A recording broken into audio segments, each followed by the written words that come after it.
What sets Ford Pro apart is having that all-in-one accessibility from a reporting aspect to EVs to Ford Pro charging to e-telematics. There's a lot of different tools that we utilize to run our fleet effectively. Just being able to provide us data to make better decisions at our company has been extremely beneficial for us and makes my job so much easier. I was raised in a family of 8 kids. We all worked hard. For me to see Ford Pro kind of have that same mindset of working hard every day just makes my job easier.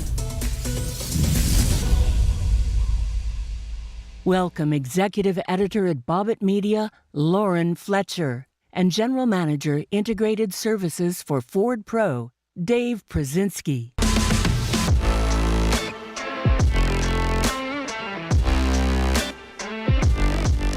Good evening. As you heard Tim describe, Ford Pro is committed to supporting businesses with solutions to fit their operations needs. We're always listening to the needs of our customers. And this evening, we'll all have a little more of an opportunity to do some more listening. Lauren, take it away. Sure, Dave. So tonight, we're going to be joined by 3 customers of Ford Pro, each with different business needs, vocation types, vehicle use, and with varying fleet journeys. If you have any questions that you want to ask of the panel, whether you're here at NTEA or watching our live stream, please scan the QR code on the screen, and we'll get to those at the end of the session. Now, please welcome our panel. From Hometown Services, Dell Underwood, Vice President, Purchasing and Fleet.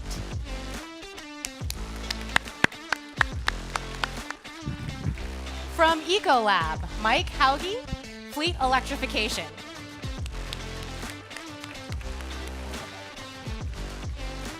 And from Fies Electric, Alain Fizet, Director of Smart Energy. Thank you all for joining us. Go ahead and have a seat. All right, so Dave, you've been in the commercial space for many years, and Ford has been in the commercial vehicle space for more than 100 years. What have you gained and taken away from that experience? Thanks. Ford Pro, we really pride ourselves on listening to the customer and working with them. And what we've heard from our customers is they really need to keep their vehicles on the road. If their vehicles are not on the road, they are not earning money. And what does that mean? That means that's really uptime. And what does uptime mean to Ford Pro? Uptime is a group of solutions that, with a one-stop shop, with a 360 view. And it all starts with data. Think about it this way. With, say, telematics, we are able to understand what's going on with a vehicle. We can see that a prognostic or a diagnostic code goes off, which then goes off into our fleet management platform.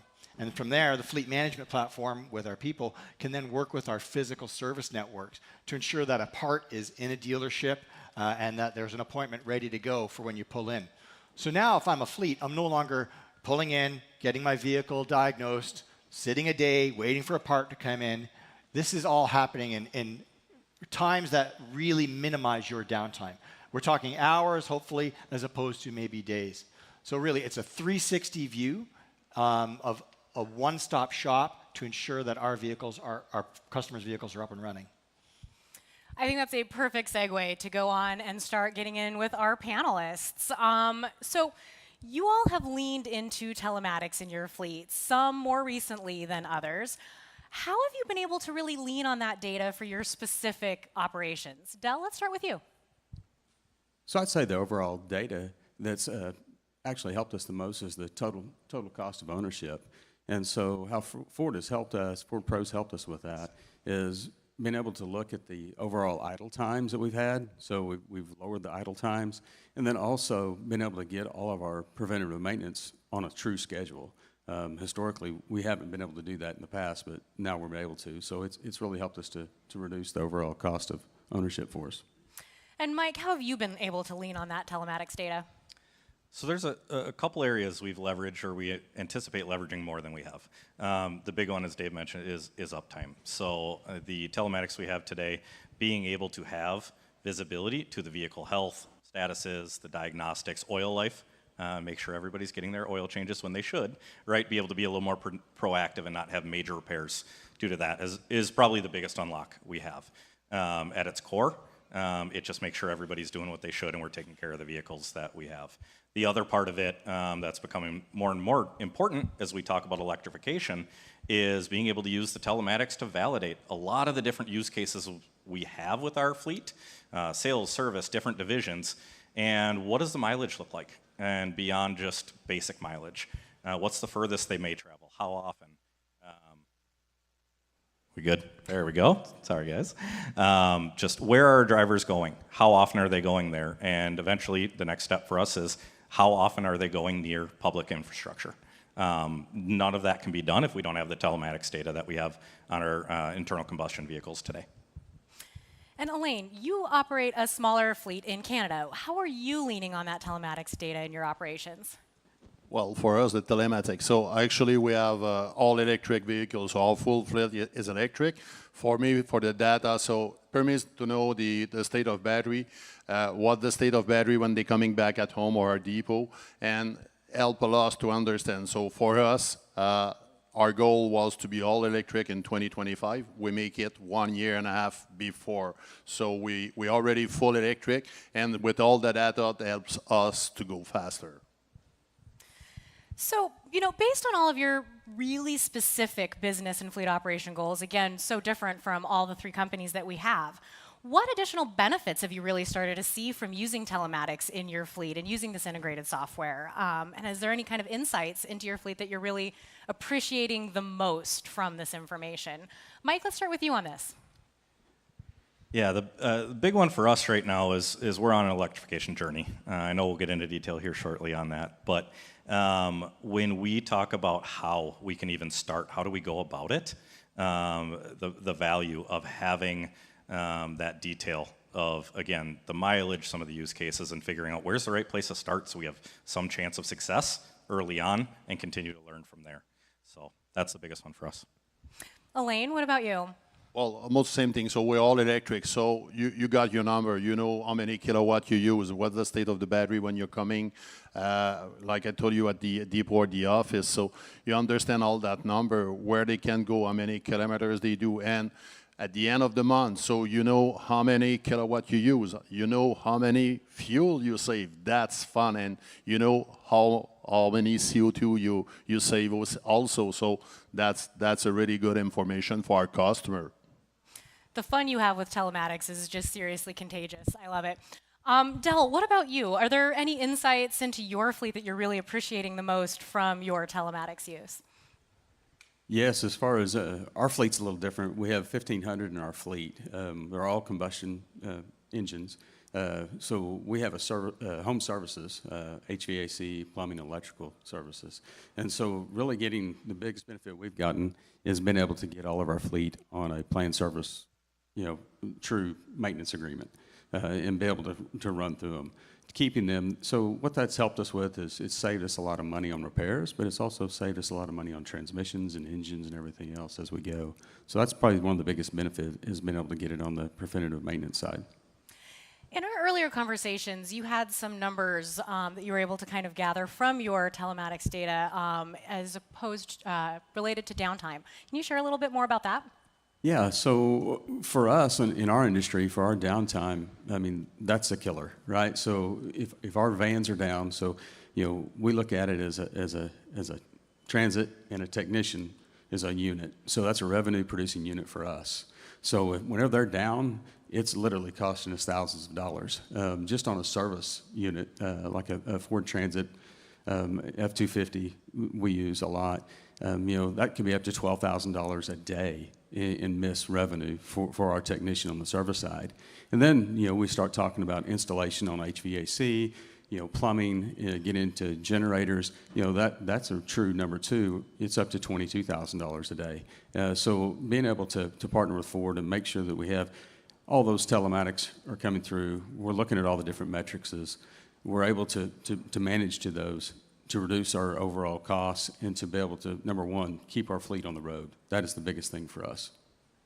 Those are some big numbers. Thanks for sharing that. So we've talked about the rosy and the benefits and the things that you love about telematics. What insights do you really wish you could have in those systems? Let's start with you, Elaine. Well, I can wish. Well, I got a lot of stock on my Telematics. And one of the funny thing, it's they going upgrade each time, so you got some new software. For me, I would like to have all the mileage I do once in a month to know how many CO2 I save and stuff like that. And I know it's coming, so Ford listened to us. We make some suggestions in the last year, and we got some new software, and it works good. So electric, it's less maintenance. I heard all to say that. I said, well, went once in the garage last year, but you work hard. Thanks. Mike, what about you? Yeah, for me, I wouldn't be doing my job if I didn't keep asking Dave and others for more. So we talked about the vehicle health statuses, the diagnostics, and being able to reduce that total time from the time there's an incident, an event, a failure, to the time it's repaired. That's great. How do we get ahead of that failure now, right? All the predictive analytics. If I have, if I can really just go wish list, it's how do we get even more proactive and identify potential failures. Great news is more's coming, Mike. More's coming. Music to my ears. Taking notes for sure. Del, what about you? Probably one of the biggest ones that we would have is would definitely be our upfits. And I know that sounds a little strange, but as I told you guys earlier, we have HVAC, we have electrical, we have plumbing, generators. So understanding which vans have what upfits in them. And so why is that important? Because whenever we have these vans, so we'll have spares, right? So our spares are for technicians that, a van goes down or something like that. So being able to have that metric in there is very important for us. So actually Ford Pro, they came forth, they helped us out, they did a customized solution for us and helped us out with it already. So we can't continue talking unless we kind of address the elephant in the room, which is electrification. It's not easy, but it's clearly here. And each of you have a very different business, very different vocation, and are utilizing vehicles very differently as well. What are some of you guys doing with electrification in your fleet? Or what has prevented you from going electric? And Del, I want to start with you on this. So as I told you guys earlier, we have 1,500 in our fleet. They're all combustion gas motors. We have looked at electric. We took a look at it. From the HVAC standpoint, a lot of our technicians launch from their homes every morning. So that would be, we'd have to put that charging system into their home, right? So we have to address what that looks like. Also from the installation vans that we have, let's say at the home offices, we'd have to build out, all the different charging EV systems to be able to handle that. And right now it's just been the cost for us. We've taken a look at it. The second, probably the third thing, I guess I should say, would be the overall range for the vehicle. How far how many miles per day we can handle. We have some branches that will do up to 450 jobs per day, so we're visiting 450 households per day. So a lot of those technicians may have 8 to 10 calls on them, especially on a 110-degree Texas day. So you've really got to make sure you can get those guys out, but you keep them going, right? And Mike, you have a different experience with a mix. What's been your path and journey? We do. So we have about 11,000 sales and service vehicles, light duty in the U.S. 95% take home. So we deal with some of those same challenges of where are you going to charge, where can you install home chargers. And we've been very intentional over the last 2 years about assessing things, being slow, learning from what is now 100 EVs today, all Mach-E's, in our sales side of the business. From that, we have been able to gather enough learnings and understand where we need to go next to make things successful, that this year will be big for us. We will be electrifying 1,000 vehicles, all of California, all of our light-duty vehicles in California by 2025. So we've got a lot of work ahead, lots we're going to learn, but we're really excited about it. And Elaine, what about you? Well, we got a small business we got 12 all EV, and the funny part is I live in Canada in the North Coast, so if it's in winter, I'm affected. So the only thing I can say, start right now. Don't see the big picture. Start right now, start with one. You have to make some change, and if you start right now, you will be ready for later. Yes, it's not perfect. I don't say it's not perfect, it's not for everyone, but you should have at least one of truck or van in your business that it can start. So start right now, you're gonna learn how it's work, and after you're gonna see how it's work, DC fast station, level 2 and stuff like that, and after you're gonna see a pump station and say, well, what is that? So, no, man, start right now, and we don't have any choice. We're going that way, and your customer business, your customer gonna love it. You need to decarbonize, you have less CO2. So if you make some start right now, will be better for later. And just a reminder, if you guys have any questions, make sure you scan that QR code. We're going to be getting to those in just a moment. As we get ready to close things out, though, I do have a quick question. What is one thing that you all hope our audience takes away from our conversation today about data, electrification, or the future of fleet? Del, let's start with you. I would probably say, overall cost of ownership. I mean, that's ultimately where you're trying to drive to for our metrics for our company. And so, really diving in, making sure that you're looking at all of the different numbers. Really, everything can be a huge factor, even to idle time, to all your maintenances, making sure your transmission flushes are being done. But Ford Pro, it gives you a software that helps you complete that. It helps us to do our job. It helps us to be able to make money for our company. So that's all I really wanted to take away. Mike, what about you? Yeah, I'd say for ours, grounded in our electrification journey, I think it's really important for companies and other fleet managers to not get analysis paralysis. Don't wait for 100% of the answers in the data. You will never get it. You will never take a step forward and start learning. So build the business case, gain buy-in from leadership, and if it's there, move forward. Be bold and figure it out as you go. There's a certain amount of that will happen, and the faster you jump in and start doing that, the faster you'll start working towards your company's sustainability goals, the sustainability targets your customers are going to start demanding if they aren't already, and the further along this journey you'll be. And Elaine, what's a takeaway that you wish they'd get? Well, data, it's all data, but your EV, I will talk with EV because I'm full EV. It's a smartphone with 4 wheels. You got over-the-air update. It's same thing with Ford. So start right now. Be ready for the future. I think that's our quotable. The EVs are smartphones with 4 wheels. That's a fantastic topic. So we're getting closer to a few of those questions. So I'm going to go ahead and ask one that I've got that has come in. So Mike, sorry, this one is for you. Del, your fleet has about 1,500 vehicles, it says, and none are EVs right now. Are you contemplating adding EVs to your fleet? Yeah, we definitely are. As we progress, as we get our company structure in order, we're definitely taking a look at it. So yes, we are. And let's see, we've got a few others coming through. So Mike, same question for you over at Ecolab. You mentioned that you started with a few EVs before scaling up, but what kind of performance metrics were you monitoring that helped you make that decision? Yeah, so the decision to accelerate was grounded in a lot of things. Some were really hard pieces of data where we were able to see what types of timing did it take to charge from 20% to full when you're at home, when you're out in public, right? Just gaining some of those base insights that you see a lot of numbers on, but I think we all feel more comfortable when you test it yourself and see how it works with your team. But a lot of it is the more qualitative. A lot of listening sessions with our drivers, understanding what do they like about the vehicles, what have they experienced that's different from the way it handles, from the way they go about their day, the storage, right? Do you have enough space to do your job? It might be the same size as a current small SUV you drive today, but it's an entirely different shape, right? Mach-E's versus things we have in our fleet today, like Escapes and Ford Edges. So we really put a lot of effort into listening to those drivers, trying to understand what metrics we have, what data we have, but also how that pairs up with how they're experiencing that, and how do we make the best out of that.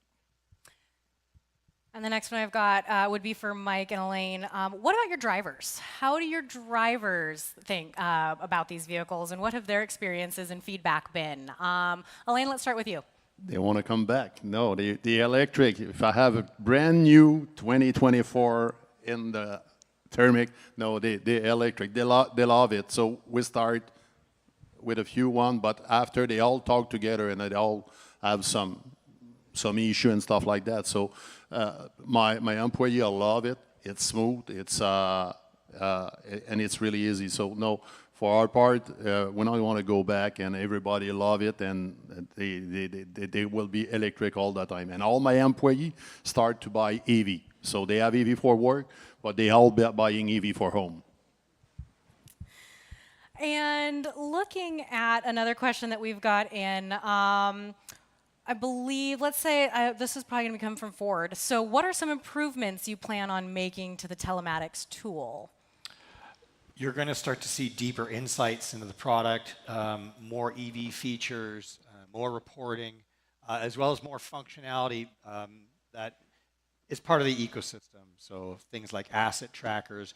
We're looking at ELD, or hours of service for North America. So a more holistic solution on top of the already great solution we have. So that's the amount of time we had for our questions. If we had some questions from you that we didn't get to, the Ford Pro folks will definitely be sticking around. So we could go on, but we know you guys all have some other plans for the night. So we want to go ahead and thank you to the members of the press and to the other members of our audience. We really appreciate your time and attention. And thank you to our panelists who are gracious enough to leave their homes and businesses to come to Indianapolis and share just a little bit about their journeys. Again, if you have any additional questions, our friends from Ford Pro will stick around and answer them afterwards. Thank you all, and good night, everyone.